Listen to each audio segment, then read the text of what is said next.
स्वागत आप सभी का ब्रेकिंग न्यूज चैनल में एक बार फिर से। तो आइए जानते हैं देश दुनिया की तमाम बड़ी खबरों को। पर उससे पहले आपसे निवेदन है कि आप इस वीडियो को लाइक कर दें, शेयर कर दें ताकि हमारा हौसला बढ़ता रहे। लॉकडाउन दोबारा लगाने पर सरकार हो रही मजबूर, दे दिए हैं ये सारे संकेत। जी आपको बता दें कि 1 जून से लागू हुए अनलॉक 1 के 10 दिनों के दौरान देश में कोरोना वायरस जिस तेजी से फैला है, उसको देखते हुए लोग एक बार फिर से लॉकडाउन की जरूरत महसूस करने लगे हैं। इस दौरान संक्रमितों और मौत के आंकड़े लगातार रिकॉर्ड तोड़ते रहे। ऐसे में कई राज्यों ने ऐसे संकेत दिए हैं जिनके मद्देनजर ये माना जा सकता है कि सरकार एक बार और लॉकडाउन लगाने के लिए मजबूर हो रही है। ये संकेत है अगले लॉकडाउन 6.0 के। पश्चिम बंगाल कोरोना वायरस के मद्देनजर पश्चिम बंगाल में 30 जून तक लॉकडाउन को बढ़ाने का फैसला लिया गया है।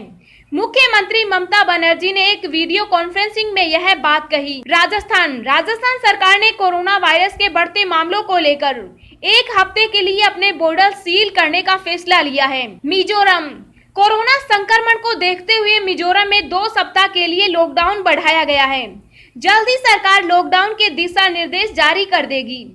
मुख्यमंत्री की अध्यक्षता में हुई बैठक में यह भी फैसला लिया गया। दिल्ली डिप्टी सीएम मनीष सिसोदिया ने कहा है कि 15 जून तक 44,000 मामले होंगे और 6,600 बेड की आवश्यकता है कि 30 जून तक 1 लाख तक मामले पहुंच जाएंगे और 15,000 बेडों की आवश्यकता होगी। 15 जुलाई तक 2.25 लाख मामले होंगे और 33,000 बेड की जरूरत होगी। 31 जुलाई तक 4,32,000 मामलों की उम्मीद है और 80,000 बेड की जरूरत होगी। झारखंड में लॉकडाउन में बढ़ेगी सख्ती, हेमंत सोरेन बोले जीवन व जीविका में जीवन चुनना होगा। एक गलती और 2 साल की जेल, साथ में 1,000 रुपए जुर्माना। जी आपको बता दें कि केंद्र सरकार ने अर्थव्यवस्था को पटरी पर लाने के लिए देश को लॉकडाउन से बाहर निकालने के लिए अनलॉक लागू किया है। 8 जून से देश के कई राज्यों में धार्मिक स्थल, शॉपिंग मॉल, होटल और रेस्टोरेंट आदि खोले गए।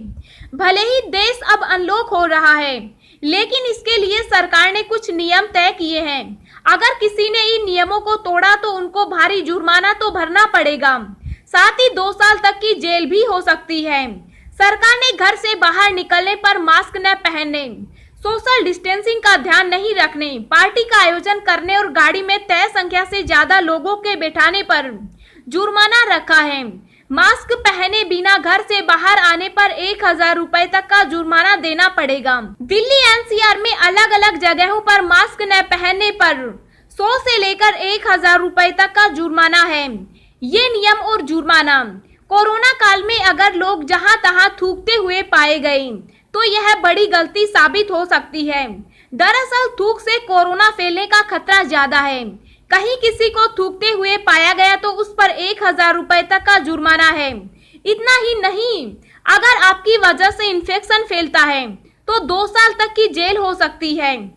अनलॉक के अन्य नियमों को तोड़ने पर आईपीसी के सेक्शन 188 के तहत 6 महीने की जेल और 1,000 रुपए तक का जुर्माना हो सकता है। ऐसे में घर से बाहर निकलते समय अब आपको सजग रहना होगा कि सरकार के नियमों का पालन करना है, वरना आप मुसीबत में फंस सकते हैं। रेलवे ने ट्रेनों की टाइमिंग को किया चेंज, यात्रा पर जाने से पहले देखें पूरी लिस्ट। जी आपको बता दें कि कोरोना संकट में भी भारतीय रेलवे लोगों की सुविधा के लिए विशेष ट्रेनें चला रहा है। इसके साथ ही रेलवे यात्रियों की सुरक्षा के आवश्यक दिशा निर्देशों का पालन भी कर रहा है। अब इस बीच रेलवे ने ट्रेनों में खाली सीटों की लिस्ट जारी की है। इसके साथ ही कुछ ट्रेनों के समय में बदलाव किया है। यह बदलाव पश्चिम मध्य रेलवे की तरफ से कुछ विशेष ट्रेनों के समय में किया गया है। अहमदाबाद से गोरखपुर, अहमदाबाद से मुजफ्फरपुर और मुंबई सेंट्रल से अमृतसर के बीच वाली स्पेशल ट्रेनों के स्टेशनों पर रुकने के समय में बदलाव हुआ है। समय में किया गया यह बदलाव 1 जुलाई 2020 से प्रभावी होगा। पश्चिम मध्य रेलवे ने ट्वीट कर इसकी जानकारी दी है। भारतीय रेलवे ने देश भर में चल रही Darbhanga express, Janshatabdi express, Bihar Sampark Kranti, Awadh express, Lucknow mail, Bhopal mail, Gomti express, Purva express और दुरंतो समेत तमाम स्पेशल ट्रेनों में खाली सीटों की जानकारी भी दी है। अब रेल यात्री ट्रेनों में खाली सीटों के आधार पर टिकट बुक करा सकते हैं। लेट हो रही ट्रेनों पर रेलवे सख्त। भारतीय रेलवे ने चल रही 230 स्पेशल ट्रेनों को टाइम पर पहुंचने के लिए कहा था। रेलवे की तरफ से ट्रेनों के परिचालन में 100% समय पाबंदी सुनिश्चित करने का निर्देश दिया है। रेलवे ने कहा है कि जोनल प्रमुख ट्रेनों के समय पालन की निगरानी करेंगे। कोरोना हो चुका है बेकाबू, अभी सीएम ने फिर लॉकडाउन पर किया ये बड़ा ऐलान। जी आपको बता दें कि देश में कोरोना के मामले तेजी से बढ़ रहे हैं। महाराष्ट्र में कोरोना ने तबाही मचा रखी है। प्रदेश में करीब 97,000 लोग कोरोना संक्रमित हो चुके हैं, तो वहीं 3,500 लोगों की मौत हो गई। राज्य में बढ़ते मामलों के बीच मुख्यमंत्री उद्धव ठाकरे ने फिर से लॉकडाउन लगाने की बात कह दी। महाराष्ट्र में सीएम उद्धव ठाकरे ने लोगों को चेतावनी दी है कि अगर वो नियमों का पालन नहीं करेंगे तो वो फिर से राज्य में लॉकडाउन लगा देंगे। महाराष्ट्र में कोरोना संक्रमण के आंकड़े चंद दिनों में 1 लाख तक पहुंच सकते हैं। उन्होंने साथ ही यह भी कहा कि लोकल ट्रेनों को फिर से शुरू करने की मांग हम केंद्र से कर चुके हैं। शटडाउन की वजह से कई लोग फिर से अपनी ड्यूटी शुरू नहीं कर पा रहे हैं। मुख्यमंत्री उद्धव ठाकरे ने बताया कि सरकार मिशन स्टार्ट अगेन के लिए सतर्क कदम उठा रही है। हमने लॉकडाउन को चरणबद्ध तरीके से लागू किया और वैसे ही इसे हटाना भी होगा। खतरा अभी टला नहीं है। दोस्तों, अगली खबर जानने से पहले आपसे एक रिक्वेस्ट है कि इस वीडियो को बनाने में मुझे बहुत ज्यादा मेहनत लगती है, तो इस मेहनत के लिए वीडियो को एक छोटा सा लाइक जरूर करें। क्या फिर से लागू होगा लॉकडाउन? गृह मंत्री से केजरीवाल की मुलाकात के बाद अटकलबाजी तेज। जी हां, क्या देश में एक बार फिर से लॉकडाउन लगाने की तैयारी की जा रही है? यह सवाल लोगों ने तब पूछना शुरू कर दिया जब दिल्ली के मुख्यमंत्री अरविंद केजरीवाल ने देश के गृह मंत्री अमित शाह से बुधवार को मुलाकात की। मुलाकात के बाद अरविंद केजरीवाल ने लॉकडाउन लगाने जैसा कोई संकेत तो नहीं दिया, लेकिन माना जा रहा है कि दोनों नेताओं के बीच कोरोना संक्रमण के बढ़ते मामलों पर चर्चा हुई। अरविंद केजरीवाल ने मुलाकात के बाद ट्वीट किया कि केंद्र ने कोरोना की लड़ाई में पूरे सहयोग का आश्वासन दिया है, लेकिन अनुमान लगाया जा रहा है कि कोरोना संक्रमण की भयावह होती स्थिति को देख लॉकडाउन लगाने का फैसला लिया जा सकता है। दरअसल जून माह में कोरोना संक्रमण बड़ी तेजी से अपने पांव पसार रहा है। जून के पहले 8 दिनों में ही दिल्ली में 10,000 से ज्यादा नए मामले सामने आ चुके हैं। इस दौरान कोरोना से होने वाली मौतों का आंकड़ा भी बड़ी तेजी से बढ़ रहा है। इसलिए कुछ लोग अनुमान लगा रहे हैं कि इन बढ़ते आंकड़ों को रोकने के लिए एक बार फिर लॉकडाउन लगाने का फैसला लिया जा सकता है। दिल्ली के उप मुख्यमंत्री मनीष सिसोदिया ने बुधवार को अमर उजाला से विशेष बातचीत की। उन्होंने कहा कि लॉकडाउन के कारण लोगों के सामने कोरोना से ज्यादा गंभीर संकट रोजी रोटी का खड़ा हो गया था। लोगों की आर्थिक हालत खराब होने लगी।